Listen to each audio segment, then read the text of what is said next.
dia, senhoras e senhores. Hoje é 27 de novembro de 2020, são 8 horas da manhã.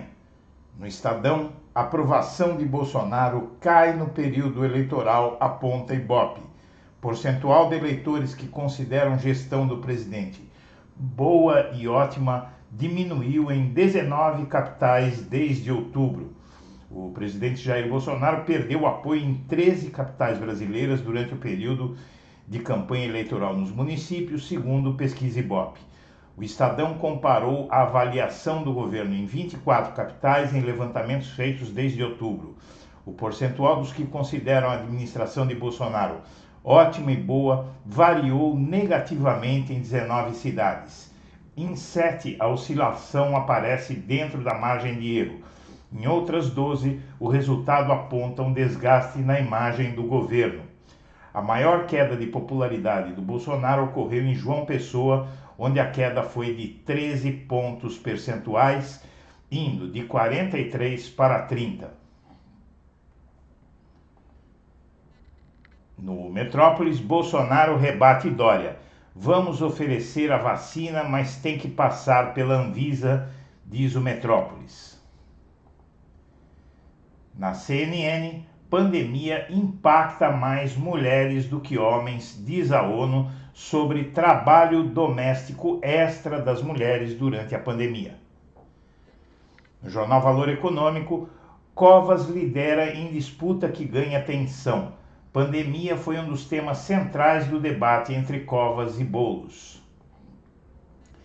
TSE adota medidas e espera evitar instabilidade durante a votação de domingo. Presidente do Ibope prevê crescimento da abstenção e diz que essa abstenção entre os idosos pode atrapalhar Covas em São Paulo. Bolsonaro diz que dorme armado no Palácio da Alvorada, relata o Correio Brasilense. Eu mesmo aqui, com segurança, eu durmo armado. Quando não era presidente, também dormia armado, completou Bolsonaro, essa alma atormentada. Cada um decida da melhor maneira seu voto, diz Bolsonaro sobre São Paulo, evitando comentar o apoio de Russomano a Covas. Em vídeo, as confissões de Adélio, o homem que tentou matar Bolsonaro, relata a Veja. Vídeo deixa claro os problemas mentais de Adélio Bispo e saqueador de Bolsonaro. Ainda na Veja, a disputa pela presidência da Câmara paralisa os trabalhos do Legislativo. A baixa produtividade pode levar o país a uma armadilha. No Globo, cidade americana corta o orçamento da polícia para investir em alternativas para minorias. Seattle, cidade no noroeste dos Estados Unidos, conhecida por ser um grande polo tecnológico, tomou uma decisão a respeito da polícia local. O equivalente à Câmara Municipal local cortou 17% do orçamento da polícia para 2021. O dinheiro será investido em alternativas comunitárias que produzam resultados saudáveis para as minorias. O PSOL acusa Covas de crime eleitoral por estar entregando cestas básicas para a população, enquanto o carro de som toca o jingle do candidato do PSDB a prefeito de São Paulo. Bolsonaro repete falsa acusação de Crivella e diz que PSOL assumirá a educação do Rio com paz. Em O Globo, com delações paradas no STJ, novas fases da Lava Jato do Rio estão travadas. UTIs exclusivas para a Covid do Sírio-Libanês estão 100% ocupadas.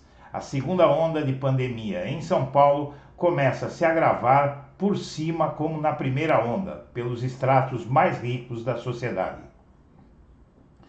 No Estadão, Controladoria do município investiga a entrega de cestas básicas ao lado de carro com jingle de Covas. Tucanos atentos à abstenção na pandemia, porque o eleitorado de Covas é idoso e boa parte pode ficar em casa no domingo. No Estadão, delação de advogados colocou corretora da Caixa Seguradora na mira da Polícia Federal por gestão fraudulenta de desvios de até 28 milhões. Na Folha, Anistia Internacional no Brasil lança campanha contra o racismo na Black Friday, por causa do nome. Observatório da OAB acompanhará inquérito falso contra Felipe Neto, em que ele é acusado de molestar menores.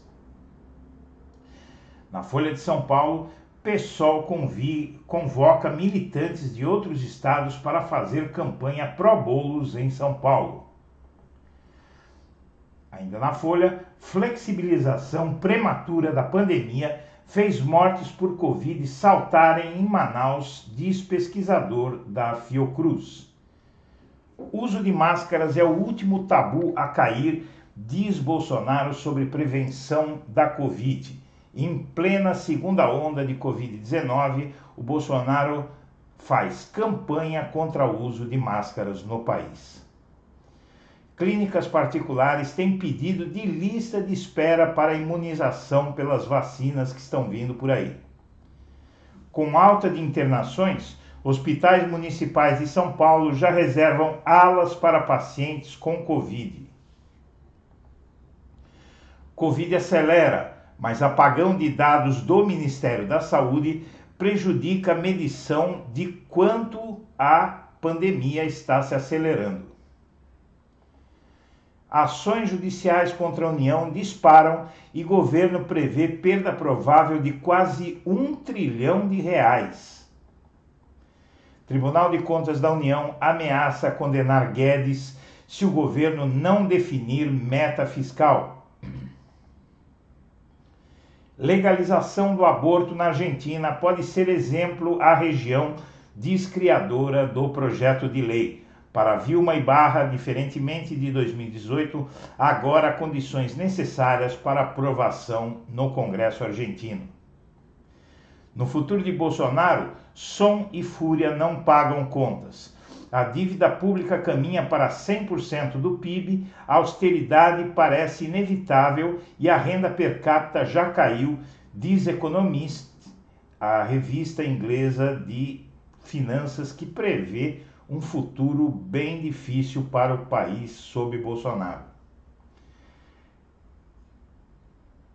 Trump, enfim, diz que deixará a Casa Branca se o colégio eleitoral votar em Biden.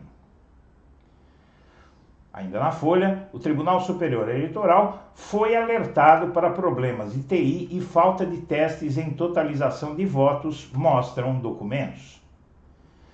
No Datafolha do Rio, o Paes tem 70% e Crivella 30%. Ele deve sofrer uma derrota acachapante.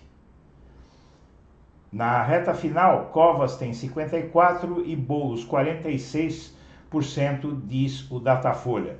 No primeiro turno, as pesquisas erraram todas só nos números de Covas. Acertaram de todos os outros candidatos em São Paulo e diminuíram essas pesquisas os votos que Covas efetivamente acabaria tendo na eleição.